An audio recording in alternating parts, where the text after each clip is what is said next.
Hey y'all, and welcome to this week's episode of Herbal Hour. We have a special treat this week.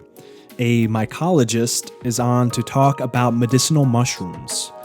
And we go deep into alchemy, the philosophy of healing as it relates especially to using mushrooms, and many other fascinating things. He is the founder of the medicinal mushroom company, Feral Fungi, and we go really deep in this conversation. It's one of my favorites. We touch on topics like what mycelium is, interesting facts about mushrooms. We talk about common mushrooms and how they work, like lion's mane, reishi, all that good stuff.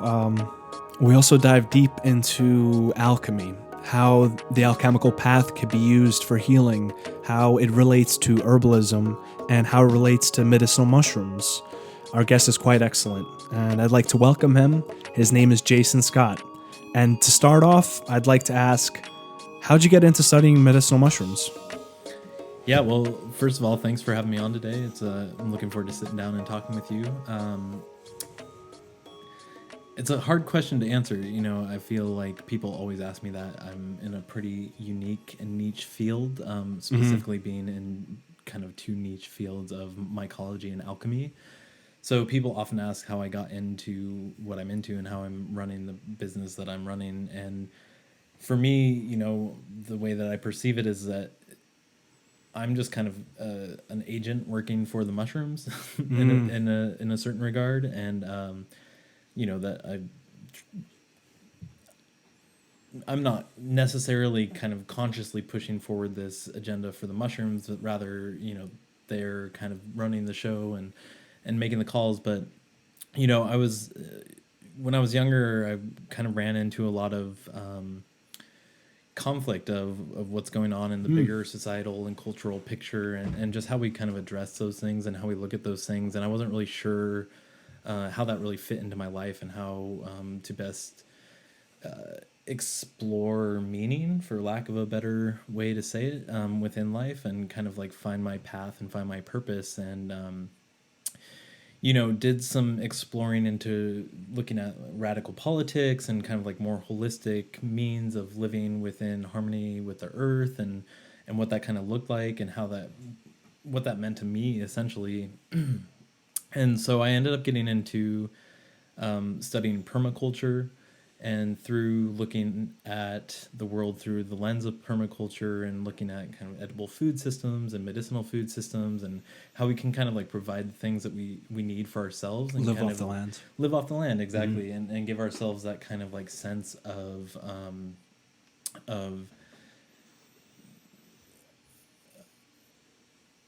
Self-sufficiency. Yeah, self-sufficiency, and it's a sense of what's the word I'm looking for?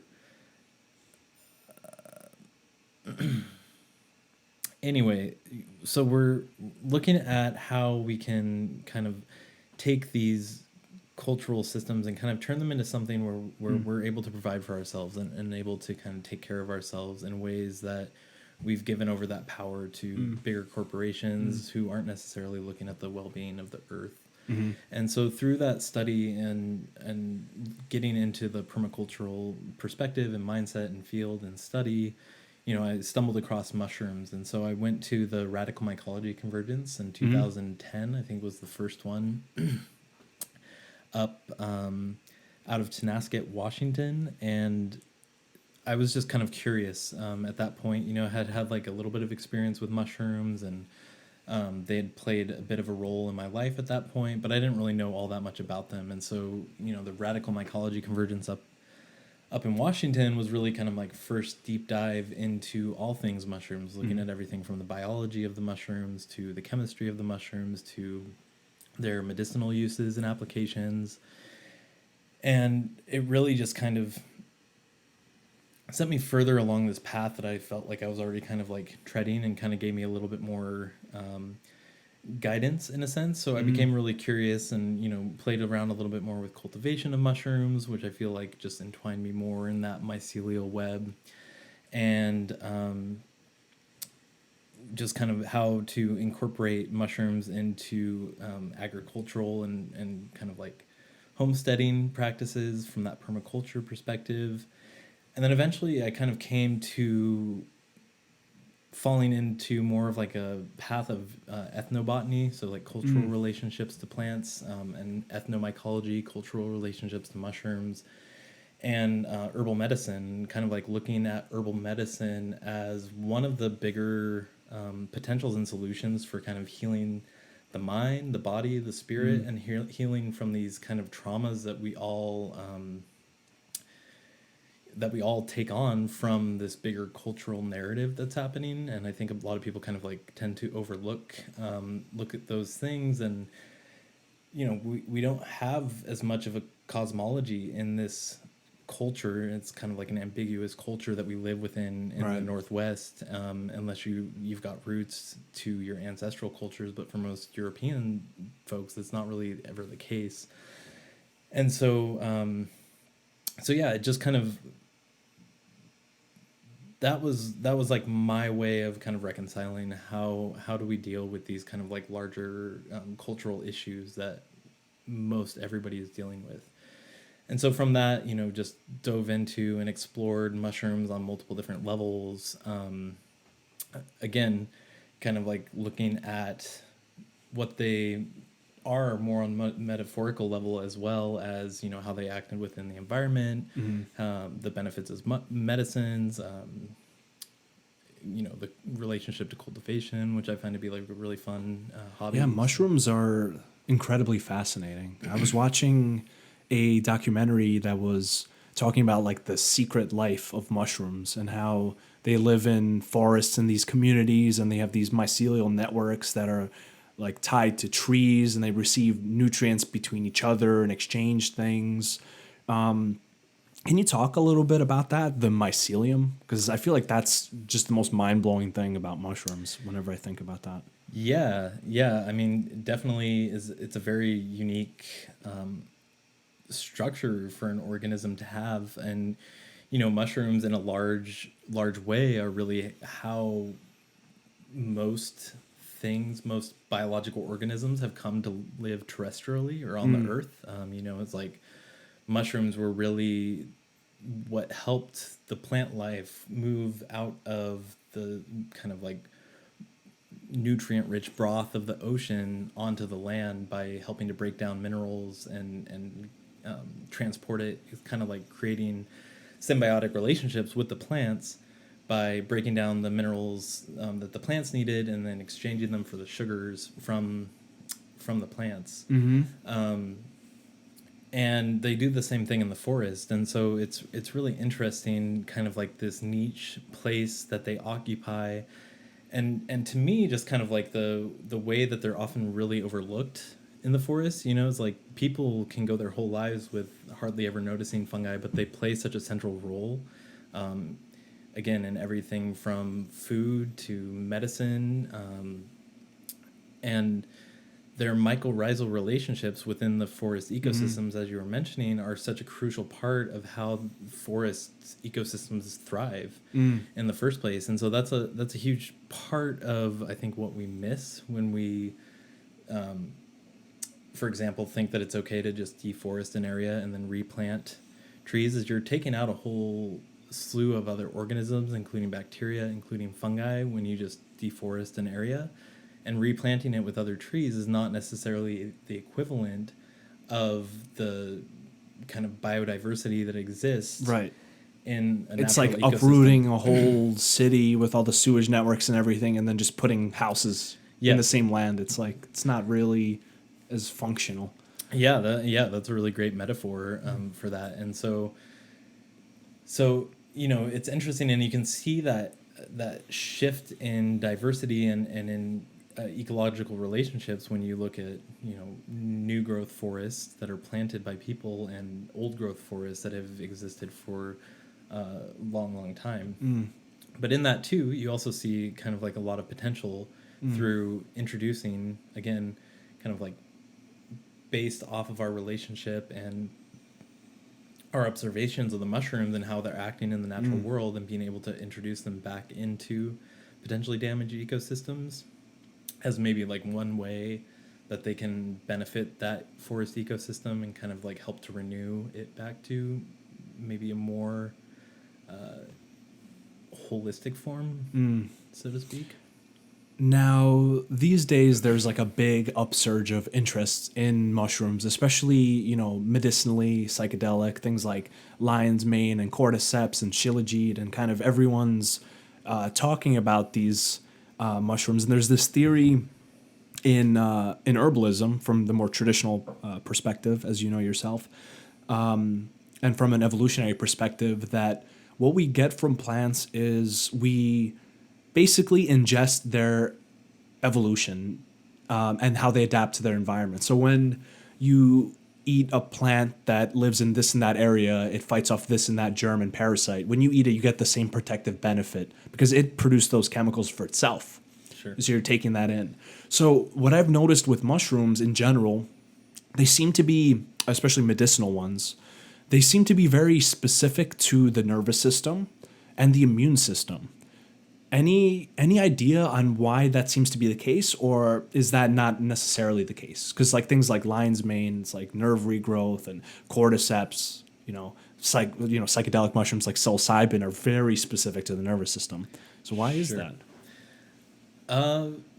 I mean, that's a pretty big question, obviously, that you just asked. I think in a lot of ways that mushrooms, very similar to plants, are kind of products of their environment, so to speak. And, what you were talking about with the plants is plants produce secondary metabolites, so they have their primary metabolites, which are like the things necessary for them to survive as a plant. And then they have their secondary metabolites, which are, usually like terpenoids, phenols, things like that, which they're producing to for some purpose for themselves that then kind of transfers over and applies to helping our system in some way or another. And mushrooms act much the same way. So they have their primary metabolites and then they have their secondary metabolites, and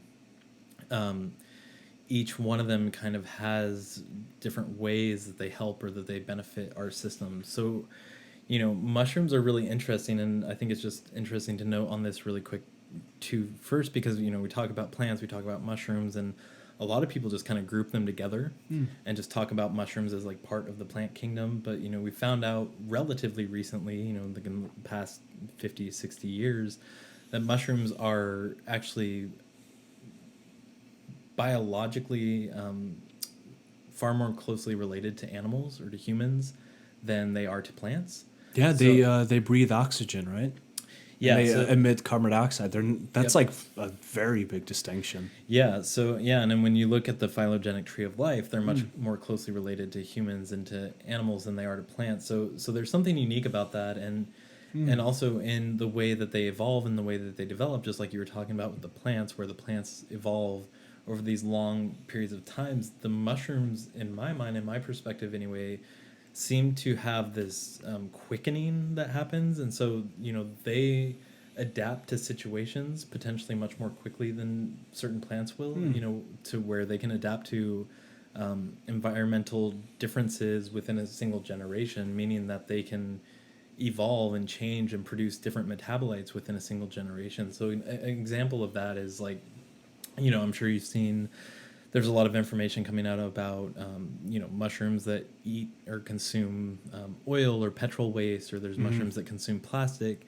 And a lot of times what's happening is like these mushrooms didn't develop naturally to consume these things. Is that when they're fed that they kind of learn, send information back through the mycelial network and then produce the enzymes that are necessary to break down that petrol or that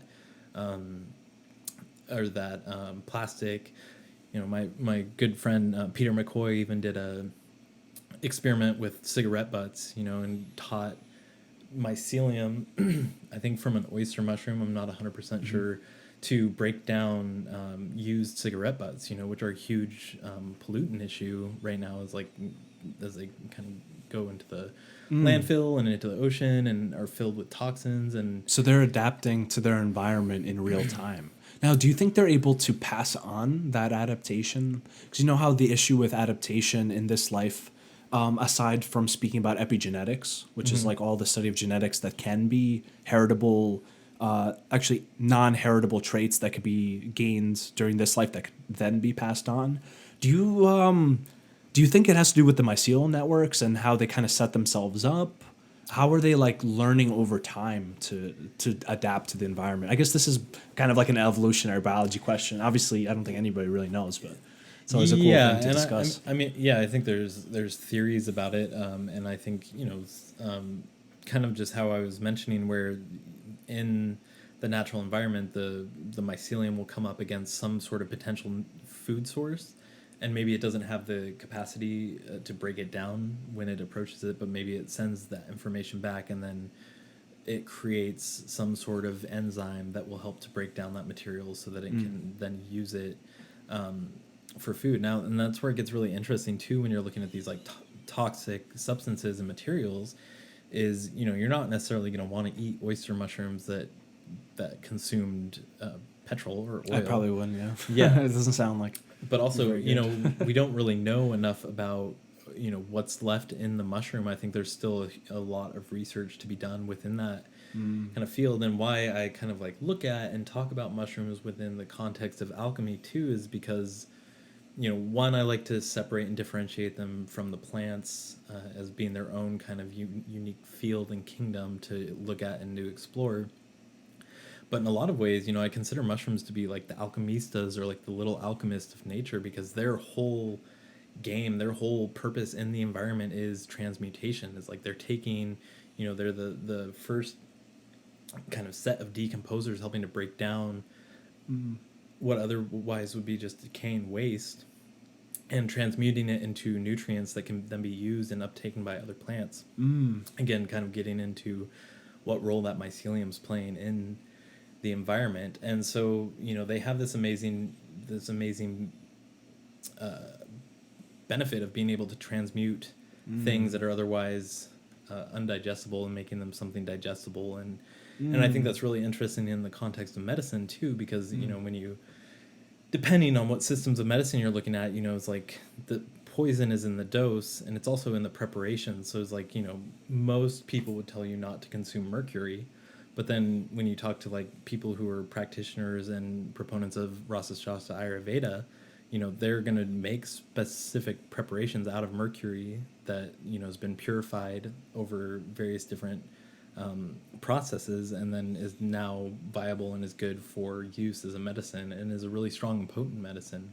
So, I just kind of think about like maybe what role the mushrooms can play in that as well within the environmental kind of picture of detoxifying the soil, but also maybe it's transmuting that material, and again, I think there's just more research that needs to be done there. That's a fascinating point about the kind of alchemical view of mushrooms as like the transmuters, right? Because the idea of alchemy in its deepest sense, I mean, on the surface, it's, transmuting lead into gold, and it's the beginnings of chemistry and those kind of things, people doing all sorts of experiments.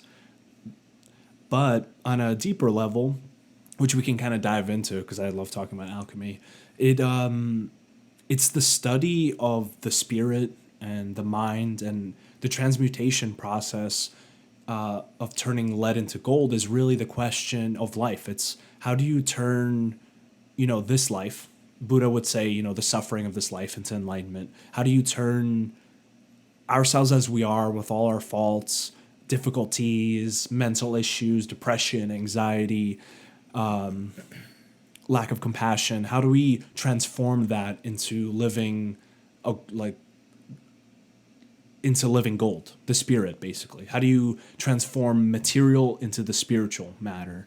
I think it's really interesting to talk about herbs and mushrooms in this context, because we really don't know like what effect plants are having on like that deeper level. I mean, like if there's a reality that is unseeable by us or unperceivable, then these herbs and mushrooms could be affecting that, and we don't know how. And maybe that's part of the reason why certain herbs, like you can try to research them for certain conditions, they don't seem to work, but for some people they're like miraculous cures. Sure. So how do you view mushrooms alchemically in terms of when you're making medicines or when you're formulating these combinations of mushrooms? Sure. Well, again, you just kind of covered a lot of ground there, and those are really big topics to kind of absolutely. look at and to explore. One thing that I just want to touch on really quick before we continue is like, I think alchemy very often gets taken out of the realm of the material and kind of like purely relegated It becomes to the like spiritualized, psychologic or spiritual. But traditionally through the practice, it was everything. So it was the spiritual, but it was also the physical. And so it evolved out of, in the West, evolved out of Egypt. And it was really what they refer to as a hermetic science. And they call it a science for a reason, because everything that they talked about from a philosophical perspective had to be able to be tried and tested in the lab. And then on the other side of that, everything that was tried and tested in the lab had to be kind of balanced. So there was a balance that happened between the philosophy and the cosmology of the alchemical perspective and the hermetic sciences and the physical practice that kind of underlaid it. And so, when it's relegated into turning lead into gold, I think that's minimalizing kind of like what the potential and what the purpose of alchemy was. And it also tends to get people to kind of just like distance themselves or take themselves away from the real practical application of laboratory alchemy, which to the hermetics was a huge part of that transmutation of the mind, body, and spirit that you're kind of speaking of there. It's like you said, there's really no separation between the material and the spiritual. And I feel like that's one of the shortcomings of science as we know it today, is that it's a materialism and it's become really dogmatic. You can look into scientism as like people just talking about how the physical and the material worldview of science that precludes everything else that we don't know and can't claim to know and can't claim to understand, which might be those, like you were talking about, that spiritual or that metaphysical effect that plants or mushrooms have, and precluding that and saying, well, that just must not exist because we can't describe it or explain it scientifically. That's a shortcoming in of itself. And so to me, it's really interesting because, alchemy was a precursor to modern chemistry and to modern physics and to modern biology. However, what happened is that those physical sciences that we talk about through the Royal Societies distance themselves and cut themselves off from the spiritual side of things, which, from my perspective, is one of the reasons that we're so lost as a generation and as a culture. I highly agree. And one of the things, shamanism, its big lesson, if you study kind of traditional shamanism, much of the healing rituals that shamans would do for people is healing somebody from a condition called loss of soul. When somebody loses their soul. So they do this deep ritual process where they journey with that person or they journey for them, depending on who it is. They may or may not use substances, certain psychedelic plants to help them with that. Not every tradition. Some traditions use drumming and things like that. Sure. But their idea is that they need to find the missing soul. When somebody loses their soul, it manifests in our terms, I believe, as anxiety, depression, loss of meaning in life, apathy especially. That's like one of the biggest things, because if you feel a lot still, your soul might be suffering, but it's still there in a sense. It's not like distant. It's not out of the body. I think I completely agree with you that when the conventional worldview, or more specifically the worldview of the Western world, became more focused on the material and kind of threw the baby out with the bathwater, because obviously, so alchemy, chemistry comes out of alchemy, right? But there's a reason why these more metaphysical and psychological and spiritual aspects led to the formation of chemistry. There was some kind of, I believe, some kind of potentiality, some kind of deeper meaning in it that, one, inspired people to keep studying it, because why even study nobody goes out in nature and tries to find facts. Like, everything that we do from science is really from an inspiration standpoint. But we kind of have thrown that all away as like, that's not really provable. That's subjective information. So, let's just focus on the facts we can find. And obviously science has made such great strides that it seems to be really successful, right? I mean, we got the iPhones, we got everything, it's just coming. And a lot of it is from this materialistic view. But what's missing is that understanding that the subjective world, or you can call it the spiritual world or psychological world, we really don't understand what it is, but we experience it. Everyone can agree that, they have internal feelings, internal thoughts. That world is just as real as this physical world. So I think in reconnecting with mushrooms and herbs, it kind of gets us in touch with this kind of deeper subjective world. Yeah, I mean, I think, I like to think of it in context like Stephen Buhner calls it the Imaginal Realm, right? Mm-hmm. And when you're talking about that, don't take anything of what I'm saying to discredit science and how far it's come, because, that's not my intention, and I don't believe that. But what I'm saying is, like, there's a part that we kind of left behind with the transition into chemistry, and chemistry evolved directly out of alchemy. All of the things that we use kind of came from the tradition and the practice of hermetic alchemy. So the Bain Marie, was developed by Maria, prophetess, the Jewess, who, and we still use that today. It's a water bath, and so they'll use that in laboratory chemistry today. And they still call it the Bain Marie. It was developed by this woman who's practicing alchemy, and even at that time of the divorce by the Royal Society, most of the people who had a huge influential role on the scientific field were still practicing alchemy. Right, like Newton, right? What's that interesting fact about him, that he wrote 3 or 4 times more books on alchemy than he ever did on anything else. And they destroyed a lot. And religion, too. He wrote a lot about the Bible. Exactly. And that was very typical of the time, that it was people would study all these sciences at once together. I think there's a key point in that. And it makes me, I think about this actually pretty often, of like, what's like the next stage, Because in the beginning, it was like the whole world was just like spiritualized. There was like, material was irrelevant, kind of. The body didn't matter. Early Christianity, mystical traditions, everything is spirit. That's what matters. Then like that kind of got mixed with some materialism, and like alchemy is a perfect example of that. Not even seeing the difference between like matter and the psychological or spiritual forces, because as we were speaking about before, they would do these chemical processes, but they sought to understand how the universe works, like through principles, and also how their mind works through watching these different processes. And they have kind of all these different processes delineated. But I wonder what the next step is, like, because that spiritual element kind of got ripped out of science, and now it's like it's considered woo to even like consider the fact that there might be forces that are unseen, and how do you study through material objects forces like that? But what's the next place? Right. Well, I mean, I think we're seeing a renaissance in those things. I think, a lot of people who hear this podcast, maybe a lot of them for the first time, spagyrics is going to be a new word to them. But I think a lot more people than a year or 2 ago will know what spagyrics means. And I think that there's like a renaissance happening with these kind of like traditional meaning imbued perspectives on reality, and kind of just going back to what you were asking about the plants and the mushrooms and what role they have to play in this, is like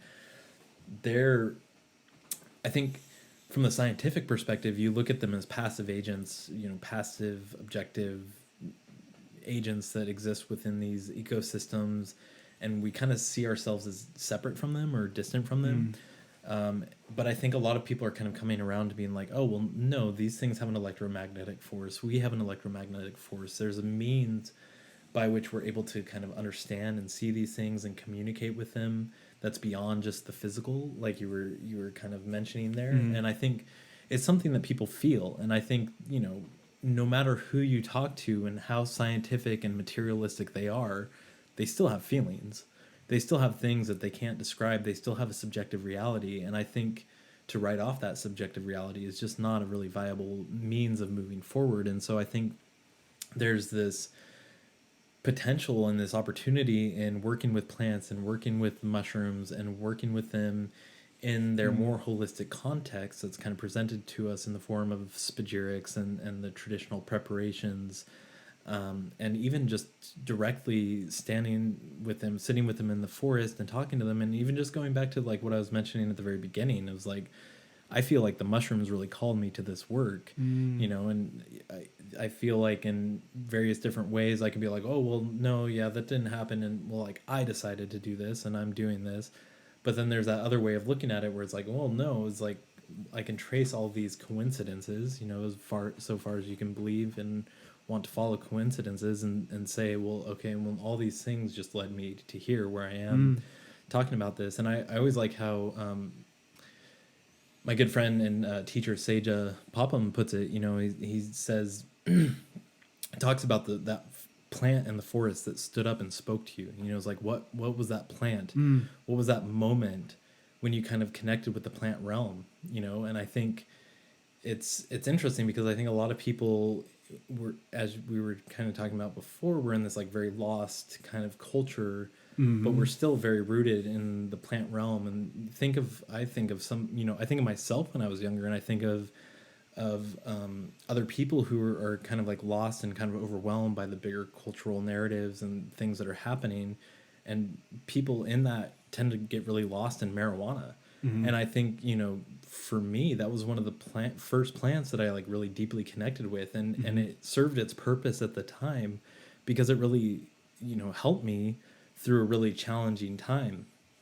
But that was a plant that I was connecting with, and there was like a purpose for that plant being in my life, and I can look at it from very like physical, like, oh yeah, I just like smoked weed, or I can look at it from a bigger philosophical perspective and see how it kind of helped me through that time, and then how it went on to introduce me to other plants and kind of like urged me on to a plant path. And I think can think even earlier on about the cultural connection and relationship to different plants and different flowers that I was introduced to through, my grandma and to the Italian side of my family and things like that, so. That's an interesting aspect of herbalism that I feel like is always worth talking about, and that's the intuitive aspect of it.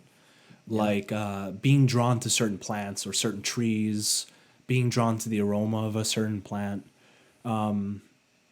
It really is an really mysterious phenomenon in general of why we're even into certain things, like why certain things we like. Like the second I started really reading and hearing about herbs, I was just like, oh yeah, I love this. I don't know why. It didn't make any sense to me, and it still doesn't make a lot of sense to me. It's the more you study, the more complex and interesting it is. But it goes to that deeper aspect that there's forces at work, and you can call them, the mind or the spirit or fate or destiny or synchronicity. I mean, they're all just words. We really don't understand what it is. But something about our intuition and maybe our inner guide, it seems to put us on the right path through what kind of gets us excited. Joseph Campbell, he says, follow your bliss and doors will open for you. And I think that's absolutely true. And in the world of herbalism, I think it's like that too. So it's you're involved in herbalism, and the specific door that opened for you, it seems, and you went down is the mushroom path. And obviously that can change and it'll morph and evolve. Sure. And for myself, I more found myself in especially herbs that have a strong effect on like the mental state. Whether they're psychoactive or they're good for things like depression, anxiety. Those are the herbs that I always was most interested in.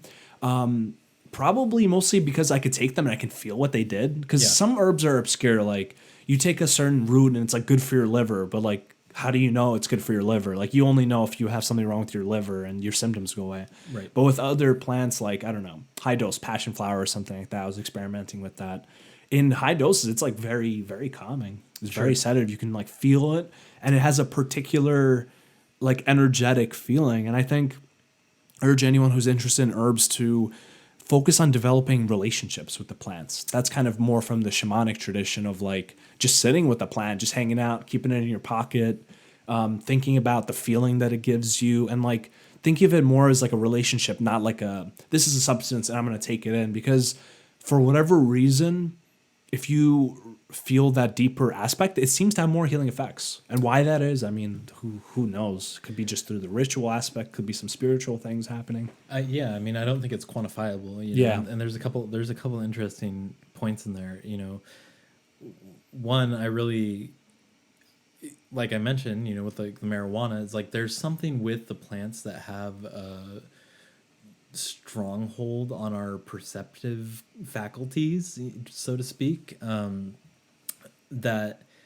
That there's a reason that they have those grasps, and for me, those are the easiest ones where you can give to people, and you're like, oh yeah, you don't believe that herbal medicine works? Yeah, here, smoke this cannabis and tell me herbal medicine doesn't work. Or for me, it was try this kava, because I spent some time in Hawaii and the Polynesian islands, and kava is like a huge thing. Prepared through cold preparation with water and served and drank in like a ceremonial way, and you could first you feel it numbing your mouth, and then you just feel the kind of social anxiety melt away, and the way that it opened up the conversation and the laughter and everything. And so that was like a really tangible way of seeing it. But then, like you're saying, there's all these different layers to what's going on. So there's the physical, and you could take that and you could say, like, be a reductionist about it and take it down and be like, oh, well, it's the kavalactones, and the kavalactones interact with our physiology in the specific way that causes this sensation.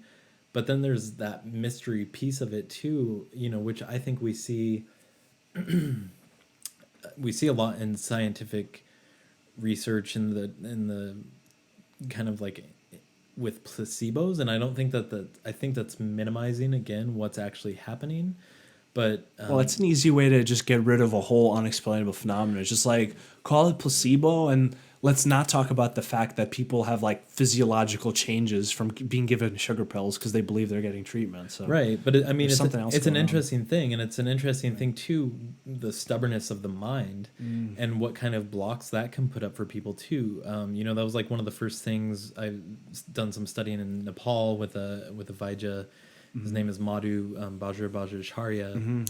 And one of the first things he was saying to us when we went over there was like, yeah, if somebody doesn't believe in the medicine that you're giving them, it's like, just don't do it. Just don't give it to them. And, that's for a lot of reasons, but part of it is just like, how much that person believes in you when they come to you is like, it's just our system of medicine is so different nowadays. So like in Nepal and like in these shamanic or like medicine traditions that you're kind of referring to in this, is when people were sick, they would go to these people and they would believe in them fully for their healing. Nowadays, it's not like that.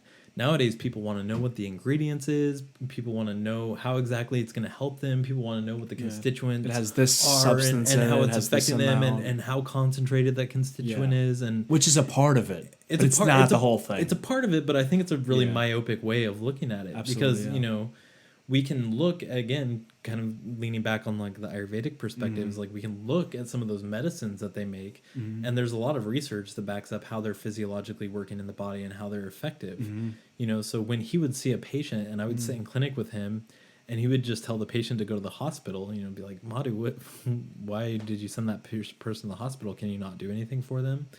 And his response was always so funny. He's just like, no. He's like, I could easily solve that. He's like, that person's just too stubborn. So I'm not going to waste my time on it because it's going to affect me as the practitioner. And if they don't believe in the medicine that they're taking, but it also goes the other way too with the placebo effect.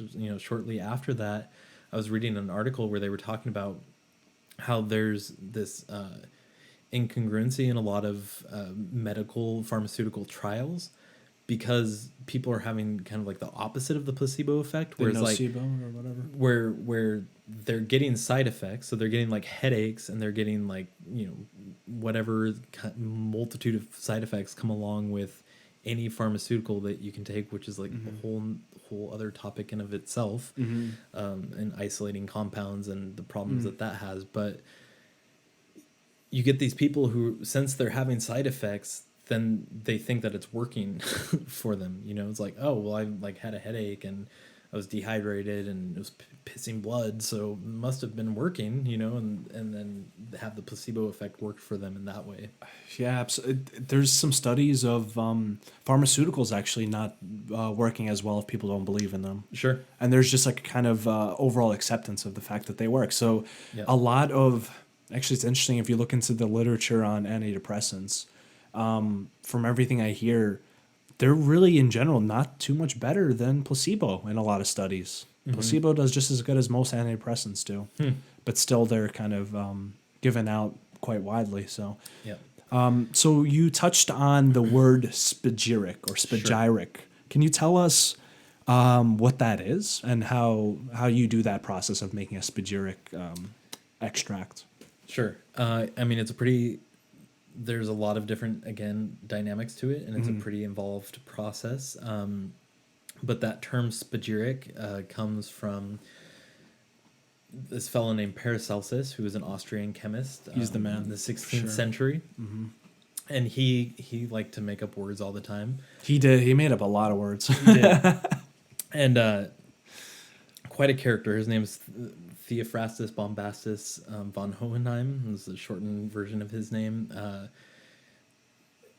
More well known as Paracelsus, but that's where we get the term bombastic from, because he was such a bombastic character back in the day, where he would essentially travel around and he studied with a lot of folk medicine people, learning kind of like the traditional ways of processing herbs and giving herbs to people, and then he would go to the medical establishments of the time and burn their books, and that was my favorite stories. In a lot of ways, people perceive that as what led to his ultimate I actually death. heard some theories that he was thrown out of a window or something. Yeah. I mean, he made a lot of enemies too. He did. He was very openly. He was imagine someone in these times who became really famous and was I don't even know, talking on the news about how pharmaceuticals were killing everybody. Sure. And he was in some kind of position, and then people were starting to sweat. Yeah, that's probably what it totally. was like. And yeah, so he's commonly known as the father of iatro medicine or modern pharmaceuticals, because he worked a lot with the different kind of preparations that would potentially be considered dangerous today. And so he coined this term spagyric, which essentially means spouts to separate and agiros to recombine. So you're really kind of taking this material that you're starting with. In my case, it's mostly working with mushrooms. I also work with a lot of plants. You're breaking it down into its component principles. Within the spagyric tradition, alchemical philosophy, it's the salt, the sulfur, and the mercury. So this isn't the elements of sulfur and mercury or the compound of salt. Is what we're talking about as our philosophical concepts. So the salt is like the body. It's the most physical level. I'm just going to kind of correspond all these things in plants because it's the most easy, I think, to comprehend. And most people will be familiar with their analogs in plants. So the salt in plants, it's the mineral salt. It's basically what's left over after everything else has been driven off. And it's like alkali mineral salts. And then the sulfur is the soul. It's kind of like the individual nature of a thing. In plants, it's the essence. It's the essential oil of a plant. And then the mercury is the spirit. And this is where we get the term spirits when we think about alcohol, right? So the spirit is like the universal of any sort of realm. So when we're talking about the plant realm, when you ferment and distill plant material, you're going to yield ethanol to some degree. And so it's a universal within the plant realm. That's why a lot of times we'll use alcohol as a solvent to extract other plants. So we think about there's 4 or 5 main different sources of spirits that we work with. And there's going to be like cane, potato, grain, grape. And we use those, and we use them to extract when we're making other sorts of tinctures, the sulfur or the essence or the kind of like what we would consider the secondary metabolites from those plants that we use then for their medicinal purposes. Now, that process that I just described, extracting the medicine from a plant with the spirit or the alcohol, is where most people stop, and that's the tincture, and that's kind of like where they call it. The thing that makes a spagyric tincture different is that you're then including the mineral salts from that plant or from that mushroom that you're extracting. So you take that mushroom out of there, you take that plant out of there, you burn it down into a really fine ash, you leach the pure mineral salts from those ashes, you recrystallize them, and then you put them back into the final tincture. And you've got the holistic picture of kind of what you started with. So that's the most basic, and that's typically what we do when we're working with mushrooms and our spagyric tinctures. mushrooms are a little bit more complicated than plants in a lot of ways, just because in the tradition of Hermetic alchemy, they just weren't explored as much. And in a lot of traditional cultures, they just weren't explored as much. So extracting them the way that you would extract plants is just quite a bit different. So with plants, to do a full spagyric process, what we do is we take the plant material, we steam distill the essential oil, we capture that essential oil, we set it aside, we let it mature. Do you use separate batches? Like, would you have like 3 sections of the plants and they would each go into one of those avenues? Or is it like you use the same plant material throughout and you kind of move it through all the processes? So I mostly work with the same plant material.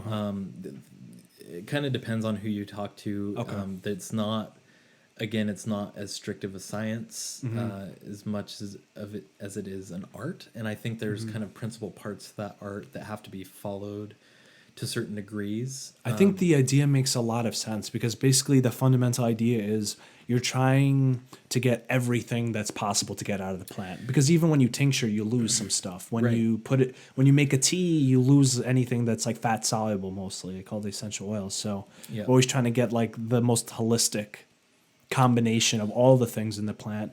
And spagyrics, from my understanding, from the alchemical understanding, they talk about almost like a spiritual essence to it too. It wasn't like purely materialistic, right? Sure. Well, I mean, both of those things are going on. So, one of the ways that you can talk about it or think about it, is like Aristotle talks about the accidental form and the substantial form. So, everything has its substantial form. That's kind of like its imprint. So you think of like an oak, and that seed of that oak has that perfect imprint of what that oak is supposed to grow like. But then you put that oak in the soil, and maybe the soil conditions aren't perfect. Maybe it's a really windswept area. And so that oak assumes an accidental form based on the environmental influences. And people, I like to look at, or we consider it as like trauma that happens, or that people deal with. And those kind of cause our, whether it's a physical trauma, whether it's a mental, emotional trauma, whether it's more effectual on the spiritual level, those traumas really kind of shape our lives and our expression in certain ways. And so from Aristotle's perspective and talking about the substantial and the accidental form, what you're trying to do is you're trying to get back to that substantial form of the thing. And so the theory from the alchemical perspective is that everything's always evolving towards its kind of more holistic perspective. So kind of like the theory and the idea behind the lead into gold sort of thing is that gold is like the ideal seed form of any metal, and that every other metal kind of happens because of accidental form, kind of like impurities that have kind of burdened it along the way. So that when you can strip it of those things and imprint it with that seed of its substantial form, then you can kind of turn it back into what it was potentially supposed to be. We're getting a little bit like philosophical and obtuse with all of that, but I think that, so the point is, like you were talking about earlier, they really drew from the natural forces and the observation of nature that they were able to witness. And so a lot of the practical application of producing a spagyric, or for working with these alchemical things, is I like to think of it as like they're done within the confines of a still. And the still is like the microcosm of the macrocosm. So to kind of take that into larger terms, is like when something dies, it gives up the ghost. And so that's basically what you're doing, except you're capturing it in the vessel of the still. And so we're playing with that axiom as above, so below, as within, so without. And so that also goes back to what you were talking about how when we're working on these processes, it's also working on a more mental, spiritual, emotional level as well, within the practitioner. So we're able to, when something dies, it gives up the ghost, and it starts to drive off the more subtle parts of itself. So the most subtle part is going to be that spirit, that Mercury, and then the individual nature, that essence, is going to leave. And then what's left behind is the salts, or the minerals that are broken down and redigested into the ecosystem and the environment. And then the theoretical concept of that is if you can capture those things within the still, it's like in the larger picture in the macrocosm is like those are hitting the firmament of the universe and then kind of distilling back down into another form. In the microcosm of the still, you're capturing that process and you're kind of speeding it up because it doesn't have to go as far. You're able to capture it in a smaller vessel to make, in a sense. So we distill off the essential oil, and then we take that plant material and we add a fresh handful of plant material to get the fermentation to go, and then we distill off the spirit. We purify that spirit, and then what's left behind is the body.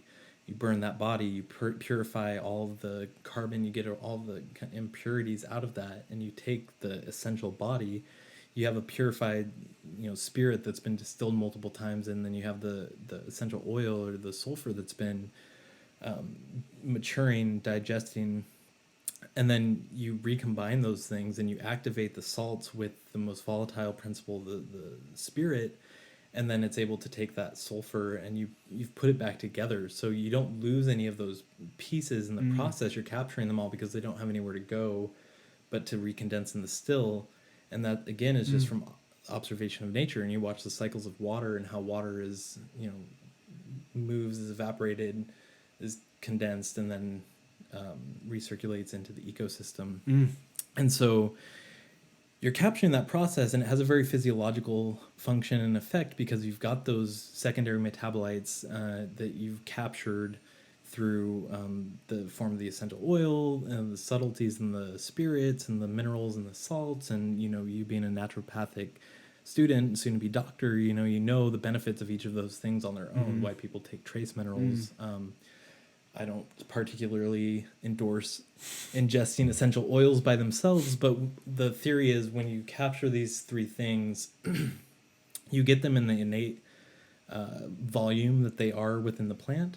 So different plants are going to yield different volumes of each of these things, right? So it's like if you did that process with lavender, you'd have a lot of essential oil from it. That's so funny because I was actually just going to mention lavender. Yeah, it's a good one. Yeah, so lavender, you're going to have a lot of essential oil, maybe not as much spirit, maybe not as much salt.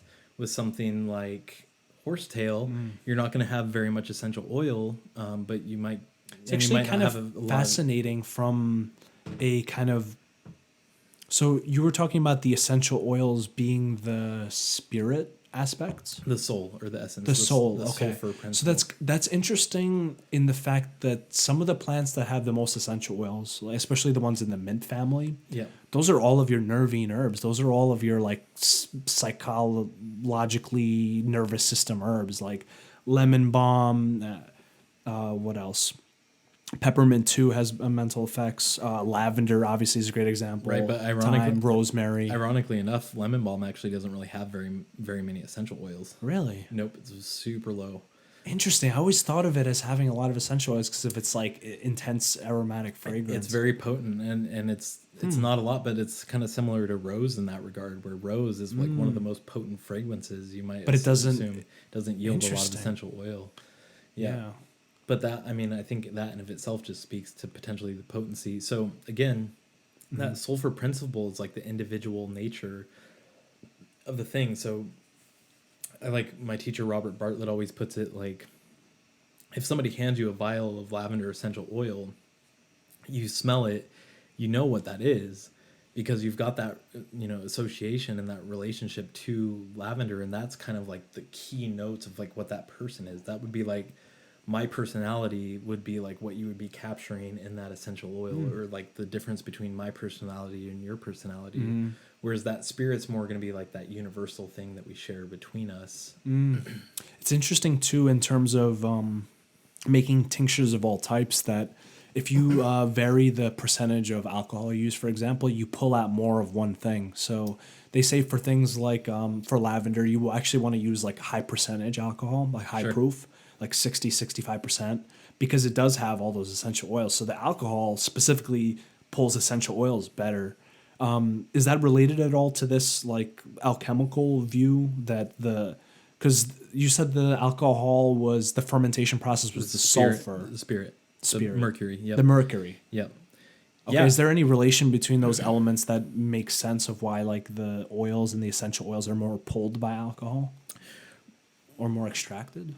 Yeah, well, so alcohol would be a solvent, right? And so that solvent is going to pull those sulfur principles out of the plant material. And so yeah, with something like with like lavender, you're going to have a higher alcohol percentage to pull those volatile principles that you're after. And that's where it gets really interesting when you're working with mushrooms, is like, because to get the benefits of the mushrooms, you have to have a dual extraction process. So you really have to do the water extraction and you have to do an alcohol extraction with high percentage alcohol, and you have to do them separately.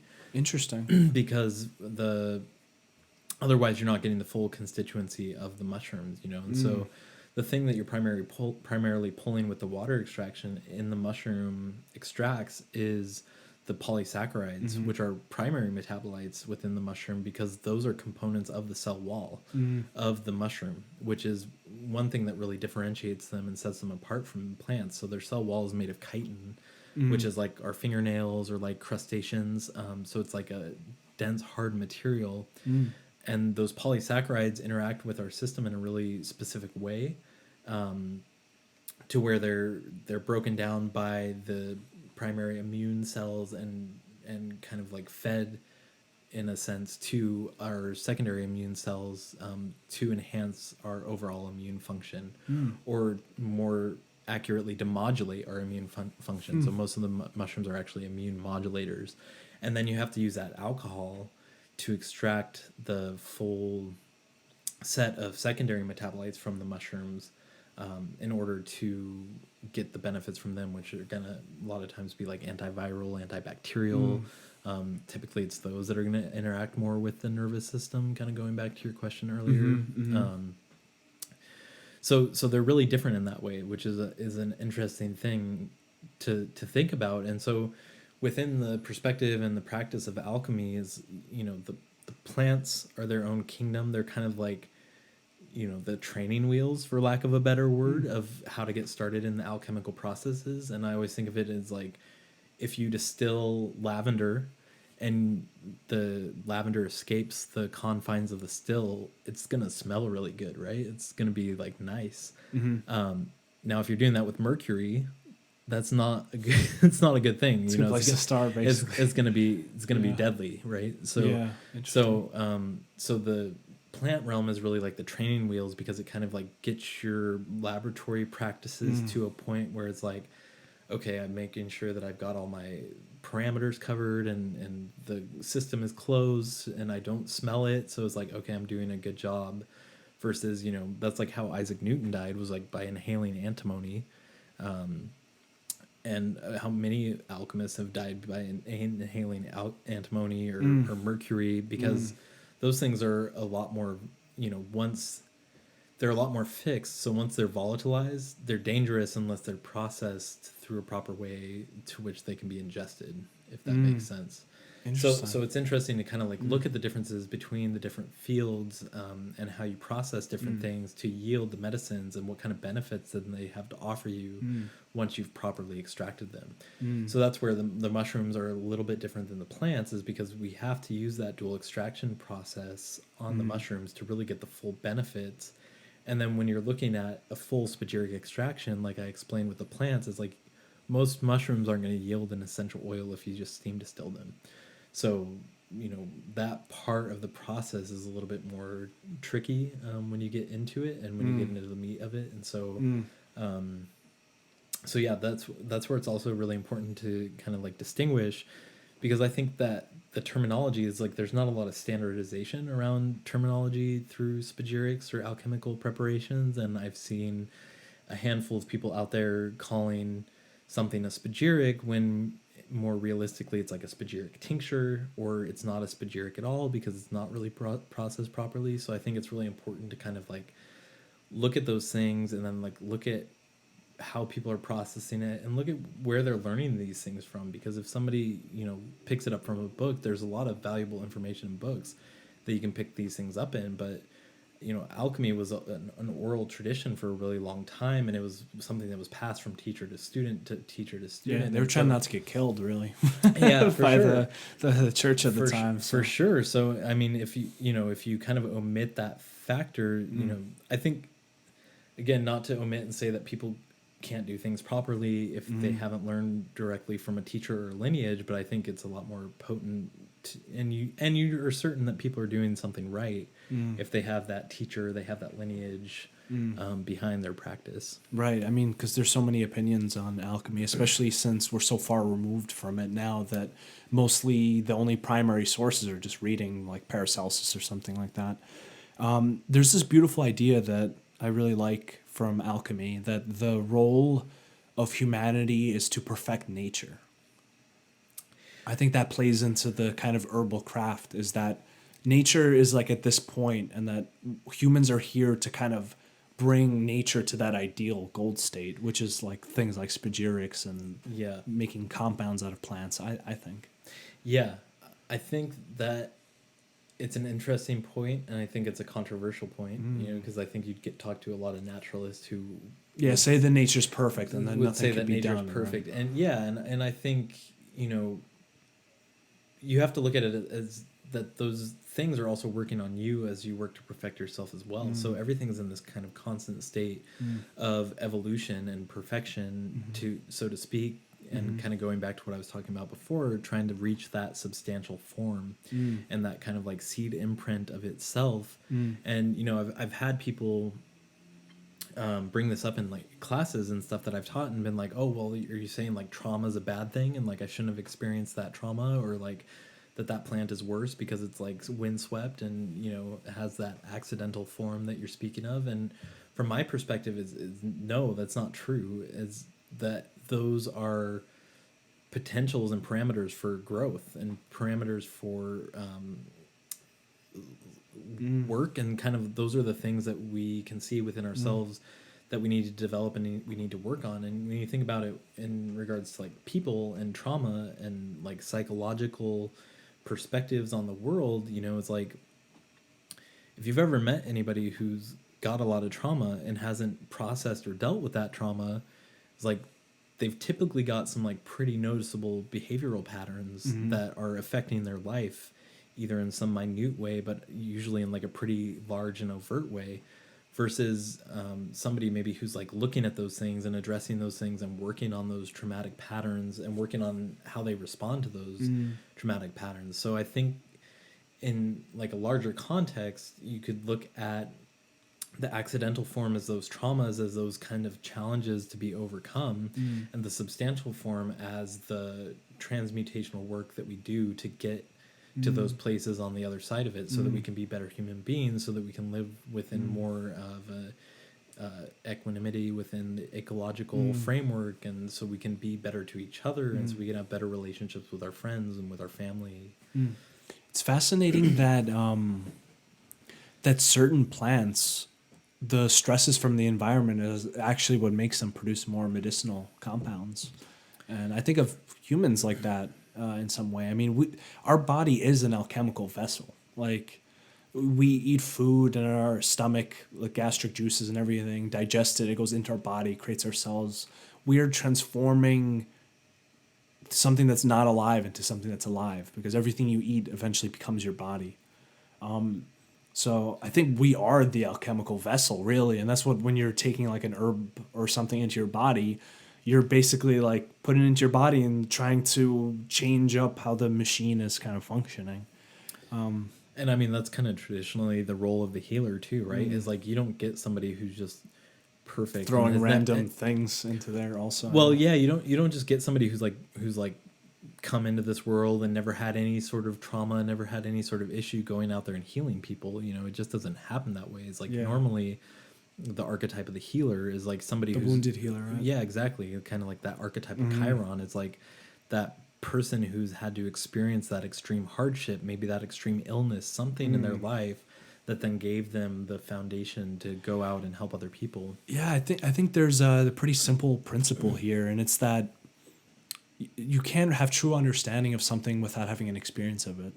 So like, if somebody wants to work with trauma, they really have had to experience trauma, or they can't really know what they're talking about. It's like, without the experience, you are always missing some aspect of it, and it's like that with plants too. Until you really have like an experience of the plant, whether it's like a psychedelic one or whether it's like a spice plant, until you have really an experience of what it feels like, you can't really help someone with that plant because you don't really know what that plant does yet. You might have read in a book or something, but Right.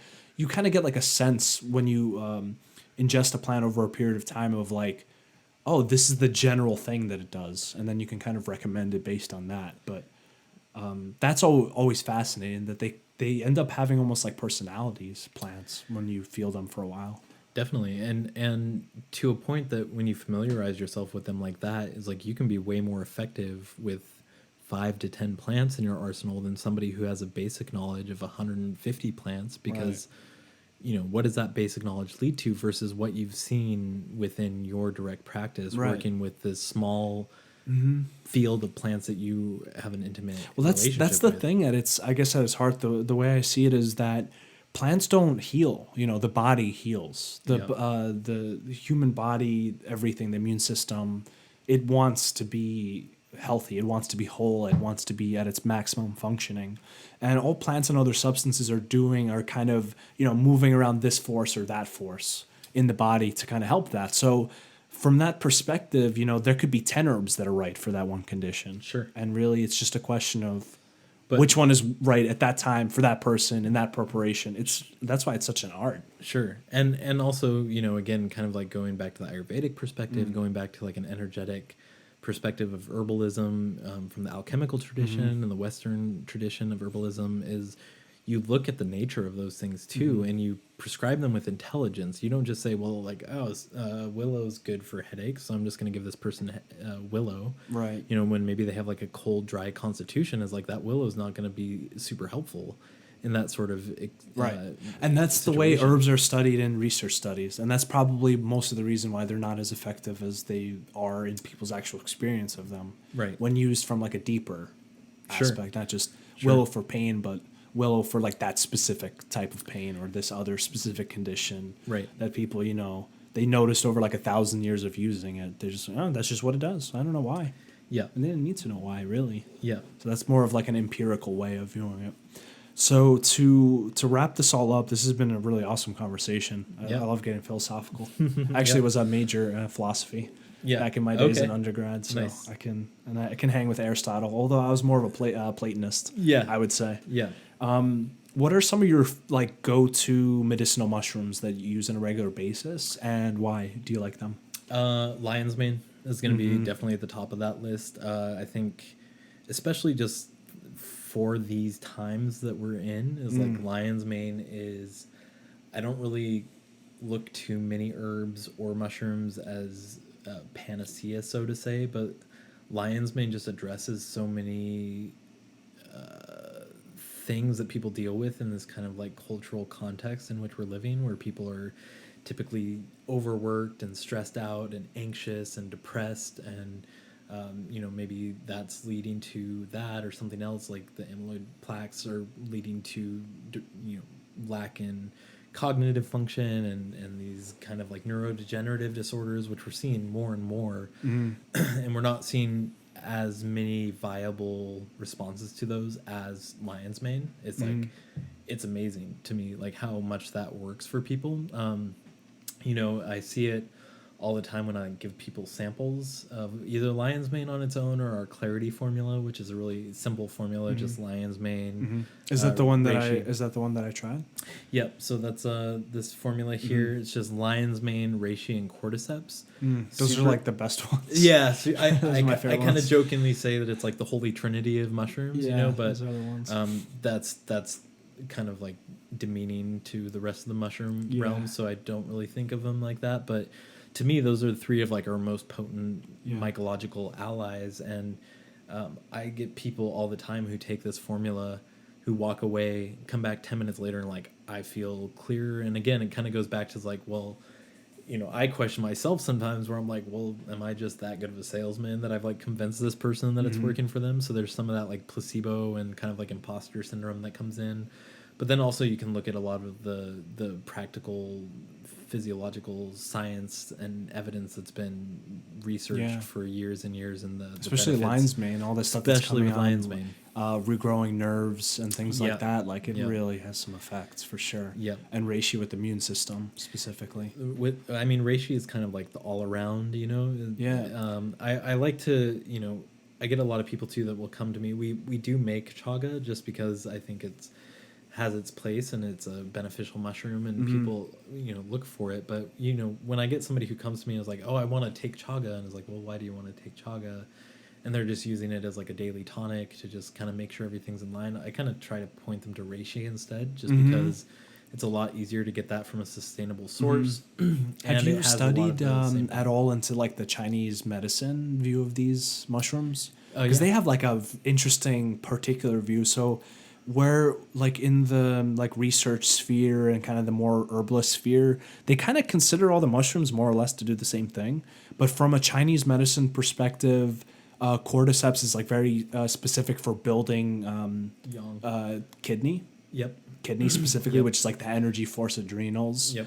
And reishi is really specific for the spirit. They said the shen for like that spiritual force. So like I think that the deeper that we study into these things, the more we realize there's more specific remedy. So like maybe, you know, 3 people have a weakened immune system or something going on psychologically, but like one of the mushrooms might be best for them because that one mushroom is kind of specific for that area that they're having a deficiency in. Yeah. And so, I mean, this is, I don't think we have time to get into it today, but this is where the doctrine of signatures and correspondences comes into play, especially with how I work with it in terms of the mushrooms. So you'll notice with each of our individual mushrooms, we correspond it with one of the inner 7 planets. And so we work with those planetary archetypes to kind of like direct the mushroom a little bit more based on its energetic qualities, you know, whether it's hot, wet, cold, or dry. And then based on its traditional uses, based on like its physiological actions, because I think mushrooms are one of the most complicated medicines. You know, in Chinese medicine, they're considered to be superior herbs, so it means you can take them in high doses over long periods of time without having any sort of negative consequences. Well, they're food, basically. I mean, a lot of mushrooms you could just eat. You could just eat them. They just happen to be really expensive. They're not a... Right. But when you, like you mentioned, when you look at any sort of like book on herbs or on medicinal mushrooms, you just get these long laundry lists of all the benefits. All the things they found, you know, anti-inflammatory, anti-allergy. And a lot of that comes from the... Like, you know, like I said, all mushrooms have the polysaccharides. So those polysaccharides in themselves have a wide range of physiological actions. And so when you're talking about the mushrooms, they have that, and then they have the secondary metabolites that have their own specific. So, you know, again, kind of like drawing this in is like when working with the planetary correspondences and working with the specific mushrooms, it's like, how do we best kind of like narrow this in and direct it to where it's going to be most effective? Because again, then you just get into that kind of like allopathic model of herbalism or of naturopathy, where you're just like, oh, well, this mushroom is going to do it because all the mushrooms do it, and then it just doesn't do anything usually when you view it from that point, unfortunately, or at very least it's not as effective. So I mean, if you're looking for like, you have this symptom and you want to like, you know, just directly treat it, I mean, that's what pharmaceuticals are good for. They're one single compound, super high dose, super effective. You know, you'll get rid of that symptom. The question is it really healing you? I mean, that's a deep question. Are the side effects worth it? AKA, there's no... I love this quote that there's no such thing as side effects. They're all just effects. Yeah. They're just the ones that we would like not to happen. But, you know, when you force anything strongly, you're going to have issues come up somewhere else. I mean, even with really strong toxic herbs, it's like that. So you get tons of side effects. But yeah, so... If people are interested in your mushroom products, where can they find them? Do you have a website? Yeah, totally. So the name of my company is Feral Fungi. We are online at feralfungi.com. We're in various different stores throughout the country, smaller herb shops mostly, some retail stores like that. I also do some writing. It's needs to be worked on at this point, but alchemicologist.com. I have some writing where I talk a little bit more in depth about spagyrics and the doctrine of signatures and correspondences, and we'll probably be putting some more mushroom monographs and stuff up as time goes on, as well as other kind of like more philosophical articles delving deeper into some of the ideas that we were describing and talking about today. I also will be you can find my writing through the Radical Mycology book.